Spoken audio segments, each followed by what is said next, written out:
jums apsolu, ka pēc šīm divām ļoti saspringtajām dienām es likšu mieru kādu laiku un pazudīšu no valsts pāris vizītēs.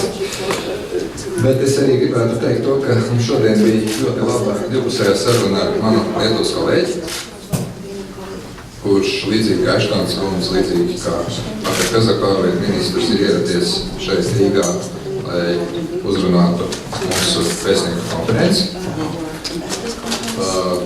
dalītos savā pieredzē, vadot Eiropas Savienības prezidentūru. Es domāju, ka mums visiem tas, ko kolēģis teiks mazliet vēlāk, būs ļoti interesanti un svarīgi. Mēs vienojāmies, protams, ka mēs turpināsim ļoti ciešu sadarbību gan politiskā līmenī, turpinot austrumu partnerības politiku.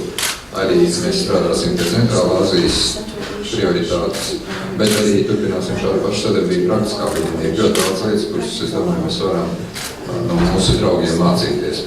Otra lieta, es, protams, arī izteicu vēlreiz to, ka mēs uzskatām, ka Lietuvas prezidentūra bija ļoti sekmīga un veiksmīga visās jomās, ne tikai ārpolitikas jomā, un tā tiešām tiek augstu vērtēta gan Briselē, gan dalību valstu galvaspilsētās, protams, arī Rīgā. Un tāpat arī apsveic un izteica līdzjūtību Lietuvai, ņemot vērā to, ka kopš 1. janvāra Lietuva ir arī no drošības padomes nepastāvīgā dalība valsts, un jau februārī ķerās pie jaunas prezidentūras tieši šajā padomē. Tā kā no vienas prezidentūras uz otru. Un mēs arī, protams, turpināsim sadarboties arī daudzos jautājumos, kas skar šo darbu. Runājam arī, protams, par divpusējiem jautājumiem.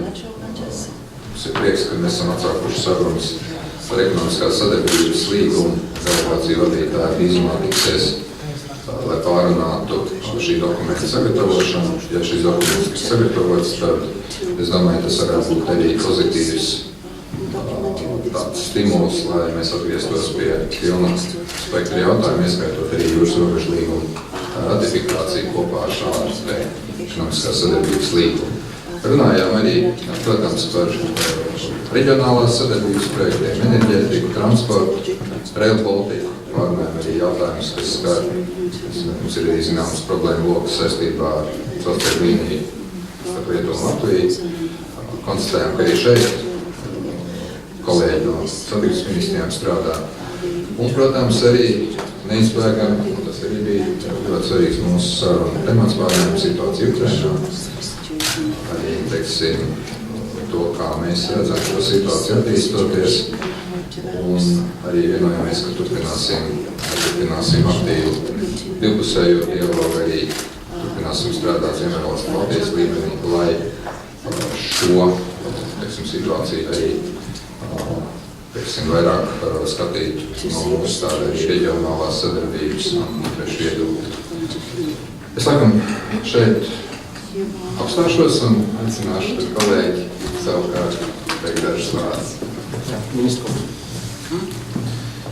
Paldies, Edgars. Labdien. It's always a pleasure to be in Riga, and especially such a wonderful sunny day. I know that it's already Edgar's already informed almost everything we were talking about, so we have not much to add.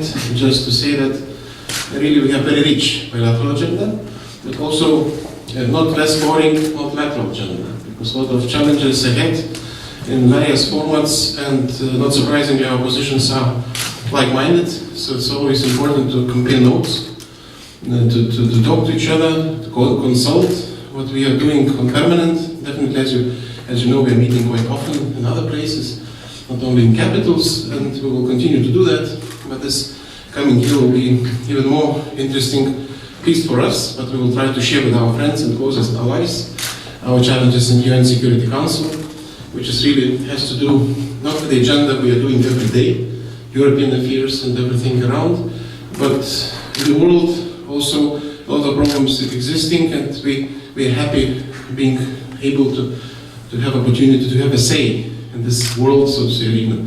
And if we are doing that, of course we will do that also for common interests, and definitely we will compare our positions with our closest allies in the future, which it has to be the business as usual. So not to prolong this supposed to be short press point to say thank you once again and looking forward for the participation in the historical conference. Ačiū, paldies. Mums ir laiks 2 jautājumiem, lūdzu. Jā, labdien, jūs esat aģentūra Latvijā, jautājumu par ministriem par notikušo Eiropas Savienības un Krievijas samitu. Kā jūs vērtējat tā rezultāts, vai šī devies veiksmīgs?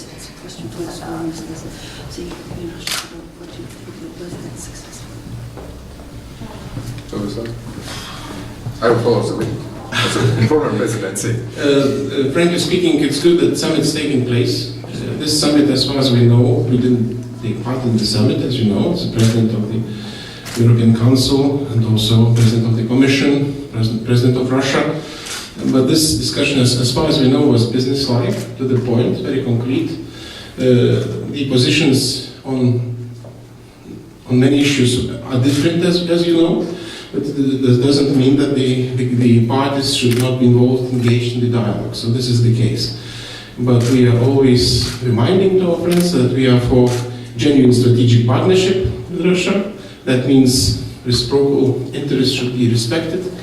And some of these interests, of course, just to mention as example, our attitude towards Eastern Partnership, towards the countries. We believe these countries not just have a right to choose, sometimes not enough to have right to choose, it's also important to defend that right to choose. Because it's... I'm sorry. Language law. I like talking, so sorry for this. Ļoti labi, ka šāda tikšanās ir notikusi, ka ir varējuši tikties Eiropas komisijas prezidents un Krievijas prezidents. Un šī tikšanās notika lielišķā gaisotnē. Un jāatzīmē, ka ir ļoti vērtīgi, ka šīs tikšanās iezīmē kopīgu interešu jomu. Protams, mēs runājam arī par tādiem jautājumiem, kas interesē abas puses, piemēram, austrumu partnerību. Un šeit es vēlos uzsvērt, ka ļoti vērtīgi tas, ka mēs uzskatām, ka valstīm ir pašām, šīs austrumu partnerības valstīm pašām ir jādod iespēja izvēlēties savu tālāko ceļu. Jā, pavisam īsi, kā jūs ziniet, tas jau ir tāds regulārs samits, notiek faktiski zināmu regularitāti. Un, protams, ka šajā samitā nebija nekādu pārsteigumu, nekādu, teiksim, izrāvienu politisku attiecību, ekonomisku attiecību līmenī. Pamatā jau, protams, ka ļoti daudz laika tika veltīts arī, lai apspriestos par situāciju Ukrainā, arī kolēģis teica par austrumu partnerību. Un, protams, ka ir ļoti svarīgi, ka šāds augstākā līmeņa politiskais dialogs notiek, pat ja bieži vien pusēm ir ļoti, ļoti dažādi viedokļi par daudzām lietām. Tomēr tādās sarunās nedaudz kaut kur viedokļu tuvināšanās ir. Tas, ko mēs gribētu redzēt varbūt no nākamajiem samitiem, ir tomēr darbs pie atsākt sarunas pie jaunā Eiropas Savienības Krievijas līguma sagatavošanas, kas aptvērtu veselu rindu politisku un ekonomisku sadarbības mehānismu. Mēs gribētu, lai šādi samiti būtu arī kā labs pamats, lai kliedētu daudzas Krievijas bažas un raizes, un arī ļoti nepamatoto nostāju attiecībā uz to pašu austrumu partnerību. Es zinu, ka Eiropas Savienības līderi ir izmantojuši šo iespēju, lai tiešām darītu visu un bažas kliedētu. Bet kopumā, protams, ka ir labāk runāt, bet būtu gribējies, protams, varbūt atsevišķos jautājumos arī vairāk saprašanāt.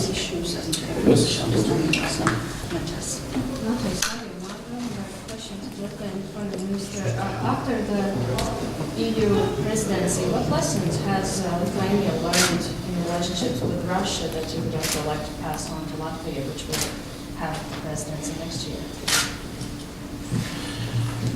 There are many lessons. You're asking just about Russia. I can say that, as I said at the beginning, we really should try to have genuine strategic partnership. But this is possible only through genuine dialogue. So we really should keep engaged. There's no alternative for the engagement, I have to say. At the same time, the lessons were that maybe we didn't convince sufficiently some of our colleagues that it's really a serious matter. Eastern Partnership is not just a technical project. It's also, as we can see, geopolitical project. Very important. And maybe sometimes our position should be more proactive, I would say. That's one of the lessons to be learned, because it could be wait-and-see approach. how things will develop by itself. It takes some time. Of course, results are not delivered sometimes, it's also true, but time is running. And the point is that sometimes time is not on our side. So, yes, sorry. Mūsu prezidentūras laikā attiecībā šī jautājuma mēs esam guvuši daudzas un dažādas mācības, protams, jāmin tas, ko jau teicu iepriekš. Tā ir mācība par strateģiskās partnerības uzturēšanu un par dialogu uzturēšanu, tātad mums vienmēr jāpaliek kontaktā. Bez tam jāatzīmē, ka austrumu partnerība, kā varbūt dažiem varētu likties, nav vienkārši tehnisks projekts, ka tā ir arī nopietnas politiskas pamats, un šis jautājums mums tālāk būtu jāattīsta. I believe the European Union will never interfere into affairs of other countries. And it's not our task, we will not do that. We didn't do that before, we will not do that in the future. But when you see people on the streets, in the square of Maidan, holding European flags, more than in any other European capital, frankly speaking, having European choice, so we believe it's our duty to remind that the voice of these people should be heard. So that's also something, not to stay indifferent, not to have this wait-and-see approach, but try to go forward and meet expectations and support these people to the extent we can do it. Vēl jāatzīmē, ka Eiropas Savienība negatavojas iejaukties citu valstu iekšējās lietās, taču situācija, kā piemēram Ukrainā, kur Eiromaidana laikā cilvēki izgāja ielās un pauda savu atbalstu Eiropas vērtībām un demokrātijai, liek mums domāt par to, ka mums arī par to pašiem būtu, par to būtu vairāk jāatgādina ārpasaulē mūsu un kaimiņu valstīm, un mēs nevaram turēties pie nogaidīšanas pieejas. Liels paldies!